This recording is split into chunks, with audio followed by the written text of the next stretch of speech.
Foundation 45 is a 501c3 nonprofit that funds counseling services for mental health, addiction, and suicide survivors. In addition to providing services, it works to break the stigma surrounding these topics. Foundation 45 recognizes that musicians, artists, and creative types are often at a higher risk for issues with mental health and addiction. The organization's goal is to serve the Dallas-Fort Worth creative community by providing free, top-tier mental health and recovery services. You can learn more about Foundation 45 at foundation45.org. Foundation 45. Live fast, die old.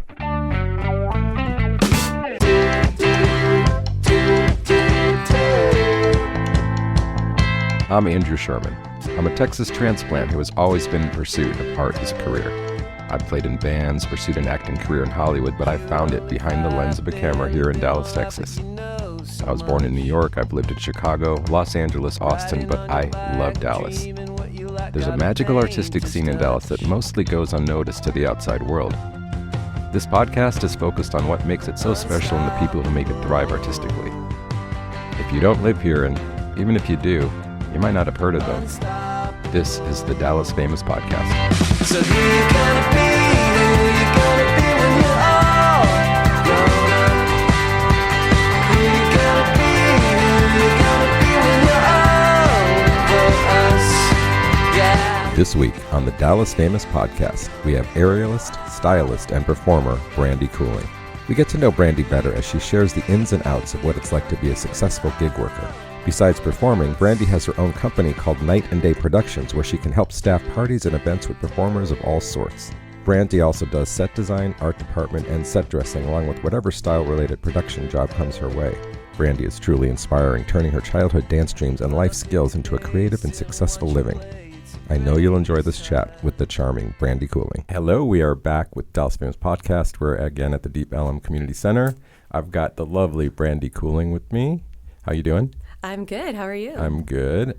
So I first didn't meet you, but I saw you from across the room at Lights All Night, and I got a photo, and then you found yourself in the photo, and that all led to us being here today and me knowing about you, and then it turns out that you do a lot of cool things, in my opinion.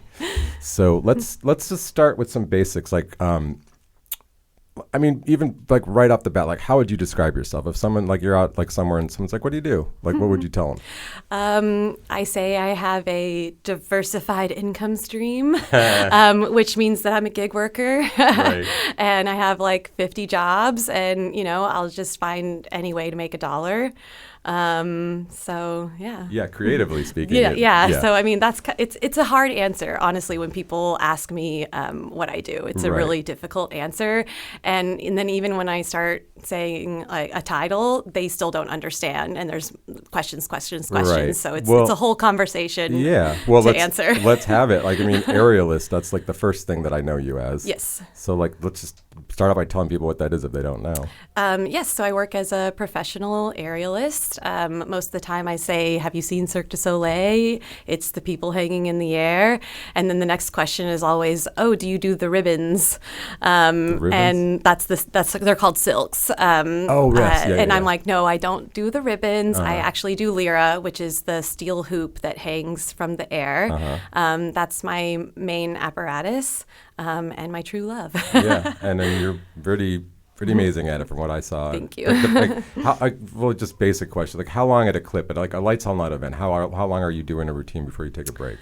So those are what's called ambient sets, and you usually go up for about 10 minutes at a time. Yeah. Okay. Sometimes up to 15. Sometimes I do aerial champagne pouring, I do that for much longer. Okay. Yeah. And is there other, besides ambient and champagne, is there other types? Yes. So there's spotlight acts, there's showcase acts, there's stage acts, stage shows. And you do all of it? Yeah.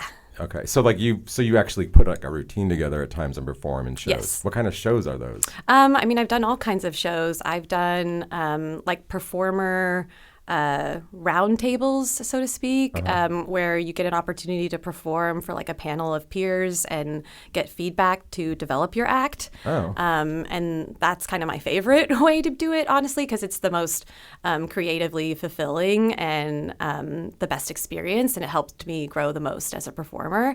But then there's also private events. Like I've done a lot of corporate parties where they'll hire a group of us to put on an entire circus show for them while they watch dinner.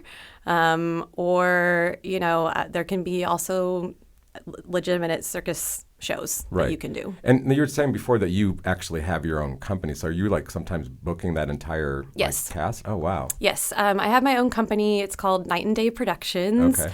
And yes, just since I've been performing and making connections and meeting people, kind of word just got out, that I am who I am. And people started contacting me and saying, hey, I have this event. Can you hire this person? Can you get that person? Do you know this type of person? And I'm like, I don't, but I'll find them. Yeah. Because that's actually my other job is basically knowing how to find stuff. So I'm pretty good at that. Kind of works. How does that translate to what else are you talking about? So my other job in the film and video and photo world is as a set dresser, set decorator, set designer, and production designer. And I do that for still photography, for retail companies. I do commercials for big brands like Walmart, Apple, things like that. I've done a commercial with Shaquille O'Neal. If the person is in a room or they have things in their hands, that's my job. Right. Yeah. No, it's cool. I think I missed, whatever. My brain doesn't work anymore. I think I thought you were a costume person. Then I looked at your website and I was like, this is amazing. Like this interior design and decoration is really cool. That whole page is really cool. It's just interesting. It's not surprising because there's an aesthetic that, well, actually I don't know that I see the connection from the definitely connection. I mean, when I was younger, I wanted to do costumes, and I wanted to do fashion, and I wanted to do visual merchandising, and I've been a dancer since I was 3 years old, so I've just kind of always been in that world. And so, I went to school for that. And then I kind of started in the visual realm of retail and kind of transitioned that into styling and set decorating, for everything. And that, I don't know, they kind of just go hand in hand of putting together a look, a theme, an aesthetic, finding a source for an obscure item, a person, a thing, a prop, an art piece, or, whatever it is. That's cool. All right. So I do this all the time. I just got excited to ask all these questions, but I want to go back to your history. So I saw that you're from Houston and you came up to Dallas. Yeah. In college. Yes. But so let's go back to your childhood. So how did dance start for you? How did you start doing that? I honestly just don't remember when I didn't have dance because I've been doing it since I was 3 years old. So since before my memories have formed, essentially. And I did dance competitively, point, tap, ballet, all of that. My whole childhood in Houston was I basically feel like there was some times where I didn't have a normal childhood because it was just dance every day, all day, dance. Right. I was going to ask you that. Did you have that childhood where you had no social life? Yes. I mean, was dance a social life or was it work? It was work. I mean, because every year it was all summer competitions all over the city of Houston. It's a pretty big area. Competitions all day long, every day across town. And then, all winter, it's Nutcracker. All spring, it's spring show, so recitals and stuff. And so it's heavy. Now, so I know if you're an athlete, you are an athlete, but I mean in a sport, you're training maybe to go to the Olympics. Did you have some kind of goal when you were doing all this training and dancing, or you just loved it? I just loved it. Yeah. I mean, when I was a kid, I thought that I was going to grow up and own my own dance studio and, be like my dance teacher. And that was kind of the goal for a long time. And then there was a moment when I was kind of in puberty where I was like, I'm sick of dance. I just want to be a kid. I want to go home after school and play with my friends, and I want to have sleepovers on the weekends. And so I quit. Yeah. I quit for a few years, and I strangely enough ran track, which is I couldn't even think about running these days. I would die legitimately. And I ran track for a couple of years, but it was nice because, it was just a few years, and then I went straight back into dance full force, so. And then, I mean, you went to college for dance? No, so I went to college for fashion merchandising. Okay, well, so then how did that, like, what did you say to yourself, how am I going to make a living in dance? Or? No, so I mean, once I became an adult, I guess not an adult, once I became... Let me know, I'm still waiting for myself. Yeah, I know, any day now. Once I kind of was in more high school age, I still loved dance, of course, and I was in troll team and company on the side and everything. But I never thought dance was going to be my career. And I didn't want to own a studio at that point, Right. And my mom is like an amazing seamstress. And so she really kind of cultivated that creative aspect in me. Like, so that's another part of it. Like growing up, she made all of my costumes. Oh, wow. And then I also was huge into rearranging my room as a child. And she was always so supportive of that. Like every time I wanted to do it, she was like, okay, great, let's rearrange your room. And she would help me make curtains and sew bedspreads and take me to IKEA to pick stuff out. And, I was constantly designing my room as a kid. Do you remember a time as a kid where you were like, this is like, my mom is like bringing this, I guess, fashion influence into my life. I now know what mine is. Like, did you find? I did not have the conscious thought. Okay. I wish I had. I wish I had learned more from my mom. She says she tried to teach me sewing because I wish I could make my own costumes for Ariel now. Like, I love the people that can do that. And she's like, you just weren't into it. Like, you would help me and like help cut stuff, but you just didn't really want to sew and stuff. And I'm like, damn you, child Brandi. Well, but you had your mind on other things. You were worried about like the performance. It's hard, I think, to be on both sides of it, especially as a young person. Yeah.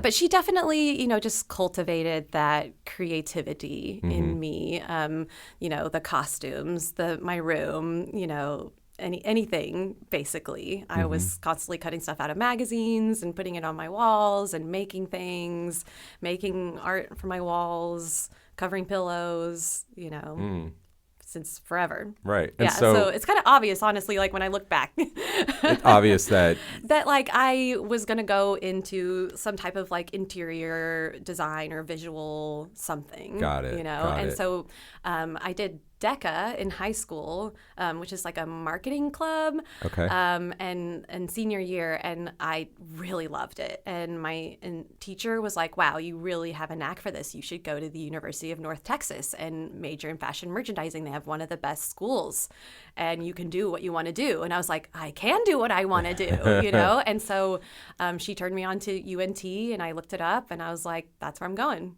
Huh. Wow. And I moved up here after school and been here ever since. Wow. Okay. And you were doing, can you break that down? Fashion merchandising. So like, what is that exactly? So it can be a lot of things. A lot of people do it to be like a buyer. Like a fashion buyer, Gotcha. Clothing buyer, shoe buyer, whatever. Some people go into it to do visual merchandising, which is kind of what I wanted to do. Some people want to use it to do product development for fashion or home goods or whatever. Just anything in that realm. Okay. And were you dancing in college too? Yeah. Yeah, So, I've always been dancing. So were you part of UNT dance or just on your own? Or? Yeah, I actually took community classes at TWU at night, just to do it. Yeah, just for fun. Sure. Just to keep dancing, because if I don't, I will go crazy. Right, but okay, so like, okay, this is like all like left field for me. So like you're doing the competitions in high school, and then you go to college. You're not doing competition, but you're still dancing. Yeah, just for fun. So like at this point, it's almost like it could go away. Yeah, it did go away for a little bit, right? Because it's hard actually when you are an adult with kind of a higher level skill set to just like show up to a class and get fulfillment out of it and be challenged.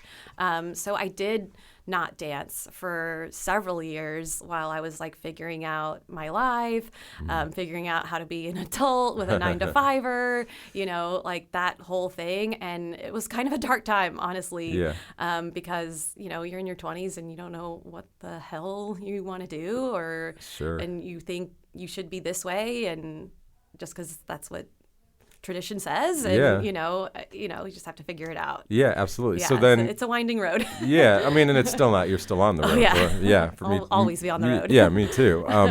So so now you're graduating. Like, what does your work look like? I got a soul-sucking desk job, and I hated my life.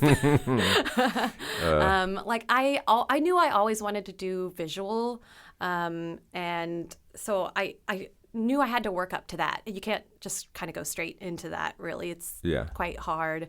You have to pay your dues. You have to get your experience. So I just kind of got whatever like kind of product development coordinator job I could get out of school for like jewelry displays, not even jewelry displays.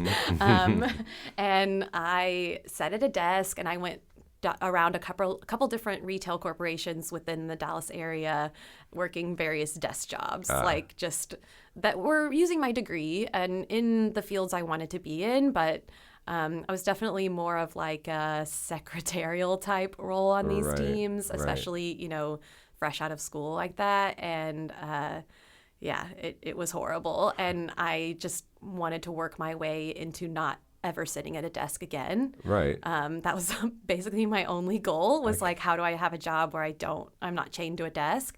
And that's what I did. Yeah. I knew I wanted to do styling and visual. And I thought I was going to end up in like, in a store doing like window displays or floor displays or something like that. I didn't even know that, somebody is behind the camera putting that book on the table, putting that fern in the corner, that fiddle leaf fig by the window, like somebody's putting that pillow there, draping that throw over the couch, like someone's designing that room that this stuff is going in, I didn't know that was even a job. But of course it is when you think about it, but I didn't know that was somebody's job. And once I kind of found that at one of my retail jobs, actually, I saw like a photo shoot happening and I just kind of like wormed my way in there and I was like, oh, this is it. This is it. Yeah. This is what I want to do. And, cool. So how did you make that happen? Like, how did you get to that next step? Well, it was tough. I'm a millennial and I've been laid off multiple times in my career. So basically, that's what happened. I finally left the desk corporate jobs and like got into a smaller B2B wholesale furniture company where I could kind of wear a lot of hats. And one of those hats was like running the photo shoots, managing them, producing them, and then doing some of the styling. Oh, cool. With my team. I had like a 2 or 3 person team and we just kind of all did it together. And I just really, really loved that. And that's the first time I did my career path, basically, essentially. And I got laid off from that job pretty quickly because it was like, 2009 or something. And after that, it actually ended up being a blessing because after that is when I got a real styling job at a retailer in Dallas, working in the photo studio styling. Nice. And then, I made all of my connections there. I worked there for several years, and then I left and I went freelance, and that's it. Yeah, that's a good story. So, okay, so then where does the Aerialist stuff pop into your life? So when I was in my 20s and I was miserable at my desk job, I was like, okay. And I've always been a really physically active person. And I tried to like go to the gym and like take cycling classes in this time. And I was just like, this sucks. I hate this. And so then I tried to go back to dance classes and it was all just like jazzercise. And I was like, okay, not for me. And then I actually ended up, my friend signed me up for a pole class. And I didn't want to go because I was scared. I was nervous. And she signed me up for a pole class and she's like, we're going together. And it was the only pole studio in Dallas at the time. It was called the Girls Room on Lower Greenville. And I was living all the way up in Plano. And we went down to the class together. And it was like the first time I touched that pole and did a spin, I was like, I love this. Oh, wow. It came, I don't want to say it came naturally to me, but like, the love of it came naturally. And I was just like, okay, this is it, and that studio at the time had a little like dance troupe. So I joined the dance troupe because I was like, great, adult women dancing and performing and like a group of girls that, social outlet and all of those things. And so I joined that group. We did the Dallas Burlesque Festival and like other things, and kind of mixed in with Ruby Review and some other, dance groups. And then that group kind of dissolved at some point. I was still doing pole, and then by that point, more studios were opening, and a studio opened up in Carrollton where I was living at the time, and I started going there, and I started going there, and I was like, my goal is to compete. And compete? How is that? pole. I mean, how is that? I don't know anything about pole competition. Oh, they're crazy. Like, they're crazy huge. And I mean, this was like, a long time ago. There was one competition at the time called Miss Texas Pole Star. Huh. And I was like, okay, that's what I'm going to do. I'm signing up for pole classes, and I'm going to get really good, and I'm doing this competition. Like, because I don't know. I've always just been a person who just has like huge goals and like aspirations. I get it. Like once you get involved, you're like, there's something I can work towards. Yeah, I don't know. I'm sense. just a really like goal-oriented person. Like it just really motivates me to have a goal, I guess. So I was like, this is what I'm going to do, and that's what I did. So I did pole. I started competing. I started teaching, and I was just like immediately my whole life, And then I was like, okay, I think I want to try some aerial, after a couple of years of pole, and I wanted to do lyra. I don't know why. I was just like, I want to do lyra. I don't want to do silks. I want to do lyra. And only one studio in all of Dallas, Fort Worth, had lyra at the time. And so I walked in there. And I think because I already had a lot of like strength and experience from doing pole for a couple of years at that point, it just, again, kind of naturally transitioned onto lyra and loving it and being good at it. Immediately said, never mind pole, lyra forever, aerial forever, and just again full force into aerial. This is a naive question. I'm not above asking them. So like the pole, like when you're actually like getting into it at first, like what was it? Like what? Like there's a connection with dance, but it's not dance exactly. It's dance. It's dance. Okay, I guess it's a total different kind of Yeah, but it's dance. But like how was it? How do you think it was different that it like really spoke to you over just another thing? I think it was challenging. It was the right kind of challenging. Okay. Because, when I go to a class or I go to train or work out, like I want to feel like I worked really hard and like I challenged myself. Right. And the pole was just like, okay, wow, yeah, there's a lot of really cool things that you can do on pole, and you have to like work really hard and train and get better and gain strength, gain flexibility, and and I just love that goal-oriented stuff, I guess. And I was just like, okay, I want to be really good, and I want to do all these crazy tricks, and I want to do all this like splits and flexibility things, and I don't know, I just really like the journey of it too, like because I've been I started pole in 2008 at this point, and I started lyra in like 2013, and I've never stopped. I think people take for granted how difficult and like how much strength you really need to have for that. Oh, I was so weak when I first started. So that's the thing, like, a lot of friends look at my aerial videos and stuff, and they're like, oh, I would love to do that, but I'm just not strong. I could never. And I'm like, me either. Yeah. I walked in that first day, I couldn't even climb. I couldn't even hold myself up. Like, I love that you're like, and that's definitely why I'm going to keep going. Yeah, like I couldn't even like push up into a back bend on the floor, and now I do contortion. Wow. And like I didn't even start my contortion journey until I was 30. Okay, now, all right, let me just first I must say that there's no way that I would be strong enough to do that. So like your friend, I guess I'm your friend now. You work up to it, just like anything. I think I'm 54. I don't see it happening. Lies. Okay. Lies. I'm not picking up that gauntlet, but all right. So the contortionist, like what? That's a whole separate thing. Okay, we'll talk about that. So basically, I just wanted to be more flexible on lyra because I wanted to do like cooler, crazier tricks. And I've always been like a flexible person. I'm like really long legs and tall and, lithe and like a ballerina and all that stuff. And, always loved the look of the line, of the body. Sure. And I was like, I want a better line. I want a flatter split. I want an oversplit. I want my butt on my head. I want my foot on my nose. And, Wow. so I was like, okay, I'm going to do contortion. And when I started, I had no idea what I was doing. It was just like my friends and I in the studio, just like, yay, bending, stretching, Right. and it was such a journey. But I just loved the challenge of seeing like how far I could push my body.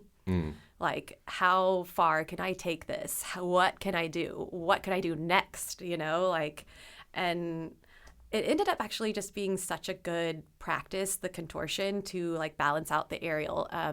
It just balanced my body really well. And the practice of, something on the ground and something in the air was just great for me. It seems smart. It seems like everybody should do that. That's trying to do. What Yeah, you're I doing. mean, I'm a coach, of course, and when students come and they ask me what they can do, I'm just a huge proponent of cross training, and that doesn't have to necessarily be contortion. It could be yoga, it could be Pilates, or whatever. It doesn't matter. Weight training, but aerial should not be your only form of exercise. It's not good for your body to do that. Do people do it just for exercise? Yeah. Oh, Of okay. course. I mean, I guess that makes sense. I guess you're the rare one that's doing it for Yeah, performance. for money. Well, money, performance, Yeah. both. Yeah. Yes, yeah. Okay. Wow. I realize that everybody's experience is unique with this, but what's this Dallas performance world look like? Like, what does the scene look like? The Aerialist, It's constantly changing. Yeah. I mean, it feels weird to be the veteran in the scene. Because, I've been around for 10 plus years and I started performing right away. So I've been performing for as long as that, if, performing on aerial. I've been performing since I was a child, but right. On aerial specifically. yeah, it feels weird to be the veteran. It feels weird to have watched the ebb and flows over the years of just the scene, basically. At first when I started, there was like 2 of us in all of Texas that was doing aerial, Right. essentially, like professionally. And it's a really small world. And now that it's more popular and there's a lot more studios and there's a lot of saturation in the market, which, just comes naturally with like other caveats: supply and demand, pay, opportunities, technical stuff, and that's hard. It's hard because I've seen, rates be high, rates be low, rates be high again. I've seen, various safety regulations go back and forth and all the discussions, and it's hard to be the veteran because I see mistakes that other people are making, sometimes dangerous ones. And I also see the pay. Pay is a big thing to me. I can talk a lot about pay. So with more saturation in the market, rates are naturally going to go down, right? But there is like some inherent risk, skill, ability, equipment, certain things. There's a barrier to entry, essentially, to being a performing aerialist. And so when you start accepting really, really low rates, or rates get driven down because there are so many performers and performers are accepting low rates, you're all accepting low rates now, Right, and it's yeah. essentially a race to the bottom at that point. And unfortunately, I'm seeing right now that we're currently in a downturn as far as rates go, which is just crappy because, there's inflation and everything is more expensive now. And when our rates should be going up, they're going down. Yeah. That's not cool. I mean, and like what you guys do, it's like if somebody wants that at their event, they should pay because like Yes. there's like how many are you that are really good at it anyway? I mean, there's not a lot. Well, and that's the thing though, is that some people who've taken a handful of classes will be like, I can perform. Sure. Yeah. You give me $150. I'll sit on the lyra and do a couple of poses at your nightclub. And I love it. And this is a great opportunity to perform. And I just want to do it because I love this. And that's fine. Yeah. And it's like, okay, that is fine. But there are other people who are paying their bills with this work. Yeah. You know, it's not and just a we need to hobby. all be making a living wage. Yeah. And I'm very much of a like lift all boats mentality that if we all have certain kind of standards for pay, that we'll all make more money, you know? Yeah. So I just try to be a mentor.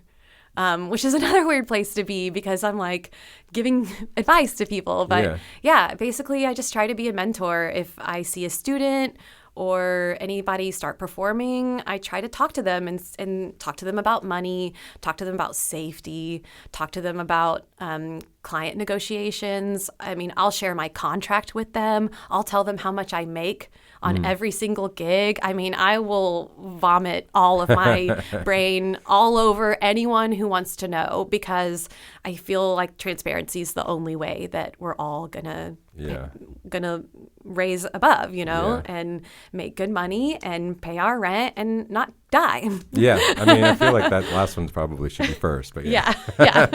Hopefully not die. Yeah. I mean, that shouldn't be your main goal, but yeah, it's important. So let's go back to your stylist stuff a little more. Let's talk about what it was like working with Shaq for a second, if that was... Oh, man. Yeah. That was awesome. Yeah. That was awesome. Yeah. Okay, so he was so personable. Like, what was the job? So it was for like a video game. Okay. I don't think they even sell the video game in the U.S. actually. Oh, okay, I'm gotcha. not even sure. Yeah. But yeah, it was for a video game, and so it was like him and a couple of other actors, and we were in this like big house that you rent out as a location in Dallas, and we were in the living room, the kitchen, so I was kind of styling all of the set and the stuff around that. And then he has all these phones, and so that's also art department's job. So I'm on art department when I work as set decorating. So we're switching out phones and like doing tech and all of that stuff. And I had to go like out shopping for memorabilia that would be like Shaq's numbers and his jersey colors that teams he's played on and stuff. And that was really fun. And then when he showed up on set, of course he had an entire entourage with him, and he's going to be a large man. But when he's standing in front of you, you're like, this is the largest person I've ever seen in my life. Yes. And he was so friendly. I think there must have been a 60-person crew on this job, and he probably talked to every person. Oh, wow. And then he started trying to wingman the crew and kind of play matchmaker to various people, and then say that he needed a wingman or I don't know what he was trying to do, but it was hilarious. He looked at me because he kept going around asking everyone if they had a boyfriend or a girlfriend or whatever, and if they didn't, he'd be like, "Oh, you go talk to that person," or or whatever. And it was funny when he got to me, he just pointed at me and he goes, "Now I know you got a boyfriend," and then just moved on. And then we ended up chatting a little later, and the aerial thing, I don't know, somehow always comes up, and I end up telling people that I'm an aerialist. And he's like, "I know you did some yoga stuff or something," and he pulled up my Instagram and looked at my Instagram and looked at a couple of my videos and was like, "That's so cool." Oh, that's very cool. And I was like, okay, wow. Yeah. He's cool. a good dude. I've never heard anything but good stuff about him. Yeah, he was just so friendly. And and the whole time he was like, "Let's get this take. Gotta go to," where was he trying to go? He wanted to go for Cane's Chicken or something. He's like, "Gotta go to Cane's before they close. Come on, let's shoot. Gotta go to Cane's." Like they wouldn't open it for him if he wanted. I know, right? That's great. Was there any other kind of memorable jobs that you did, sets or shoots? I did a whiskey one that I really enjoyed. Yeah. For many reasons. It was just a fun job. We had this one of this like $100K plus robotic arm camera that you can like program to the millisecond. And so we were doing things like dropping big ice cubes in the glass and following the ice cube down, or like following the sliding the glass across the bar, and like all this stuff. And I don't know, it's just a fun. It's sexy. Yeah, I don't know. It's just it was fun. It was something like a little bit different. And then at the end, I took home a bunch of bottles of whiskey, and that was awesome. There you go. Yeah. Awesome. So, I mean, I feel like obviously you're not going to be able to be an aerialist forever. Are you going to continue to coach or keep the company that you hire people out, do you think? Or like how's your future look with that? Yeah, that's a good question. I will be an aerialist forever. I'm sorry, I didn't mean to insult you. No, it's okay. It's not an insult. I might not always be performing or coaching, but I will always be an aerialist. Right. It is like a part of me now that I can never let go. Yes. So I think I get real cranky when I don't train enough, But yeah, I think I'll probably perform less. I'm already doing that. Maybe 1 or 2 gigs a month instead of 1 to 2 a weekend.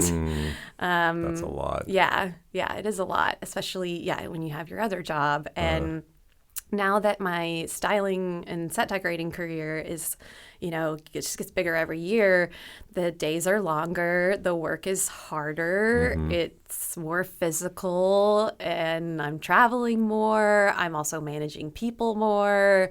It's just more. Yeah. And I also, quite frankly, don't want to be a part of the race to the bottom for rates on aerial. I am a really good performer. I'm very professional, and people like working with me, and I know I look good in the air, and I'm not going to do it for less money than I think I deserve. That damn straight. Yeah. I mean, honestly, I think that's the only way to live. And yeah. You have earned it, I saw you. I mean, I don't know what I'm looking at. I was like, I got photos of you from 500 yards away. I saw you. You caught my eye. So, yeah.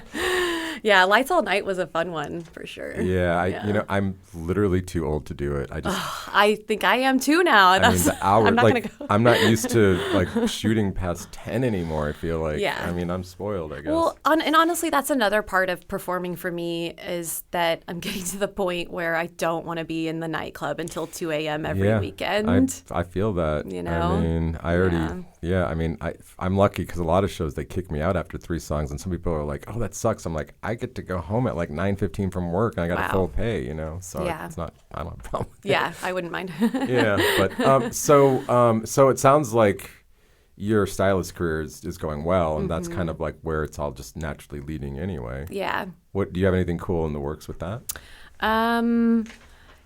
Just trying to pay the next month's mortgage Right. It's freelance, so you live and die by each job. Yes, you do. Oh, yeah. We could have an hour talk on that. Yeah. So I don't know. I'm just trying to keep moving forward, making more connections, doing bigger jobs, bigger clients. Right. I mean, apart from private parties, is there somewhere people could go see you perform? Like, are you still doing performances with the aerial at all? Yeah. They're usually private parties, though. I don't really perform anywhere that's public, like on the regular. So we can't post a link and someone can go check you out. They have to look at videos and stuff. Yeah, I mean, you could look at my Instagram, but yeah. All right.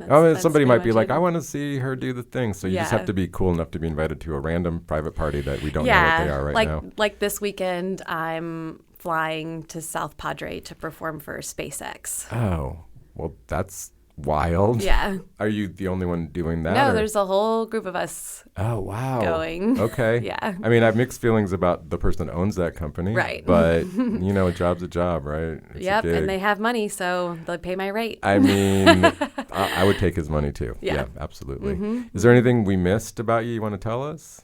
Let me think. I live in a haunted house. Wait, what?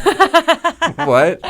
Where- Well, I live in Junius Heights. Oh, okay. Yeah. I moved out. Yeah. I'm not gonna know. Yeah. So, I live in like a old Victorian, and it's totally haunted. Oh, wow. I looked up and I found that this is not even related to anything, but I found that like 3 people had died in my home. Oh, my God. In the past, that I'm aware of, from natural causes and cancer and things. Well, but like, still, that energy. Yeah, it's pretty cool. I don't know. I just love living in an old house. I think it's so cool. It was cool. Yeah. I'm okay not living in an old house anymore. But I mean, I definitely, to go back to your question, actually, I forgot to answer this earlier.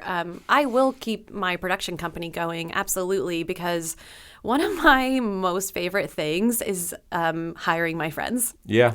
That is the best thing. I just love it. I Yeah. love it so much. So, even if I'm not performing or whatever, if people are still coming to me, asking me to produce their entertainment, I will always do that because I love running the events. I love hiring people. I like finding like really obscure performers that do something super, super niche. Right. So that's cool. Yeah, always do that. Yeah. And that kind of goes along with like the styling, right?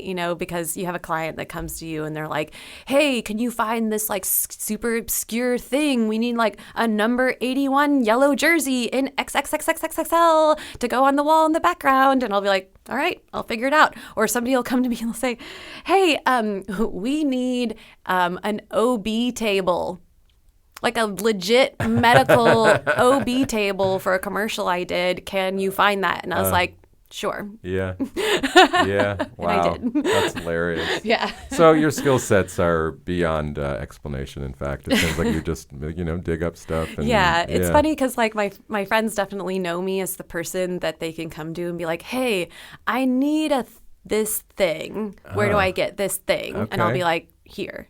They'll be like, I need a person who does this. How can I find this person? I'll be like, I'll send them your way. Right. So everybody in the audience, if you need the kind of person that can do ... Brandi is that person. Links in the bio. Thanks so much for coming down and doing this. This was fun. Yeah. Before she was like, I don't know if I'm interesting enough. I think you're extremely interesting. I think all of this is really fascinating to hear about. And yeah. Sorry to go back again. I keep thinking the remembering stuff. So I will always continue to coach aerial because that's another thing I just find a lot of like personal fulfillment through. And I've been so fortunate to be paired up with a company called Sweet Retreats, and they run an aerial retreat in Mexico. Oh. And they've hired me a few times to go down and like run the program for multiple months and live there and work there. And that has been every time the best experience. And I just hope that I can continue doing that. That sounds fun. It's because it's also hugely fulfilling personally. Like the students that are at these types of places, they're there because they're like, I want you to help me make an act that I'm going to take to an audition because I want to level up from amateur to pro. And I'm like, yes, let's do it. Let's put together a whole act and let's spend 12 weeks working on this same 3-minute song. I love it. Oh, that's great. Yeah. And I love like developing people and like, we go through the details of contracts and negotiations and, all these other things. Like I try to share, like I said, as much info as I can, not just about the movement aspect of it. Right. So I have started an LLC.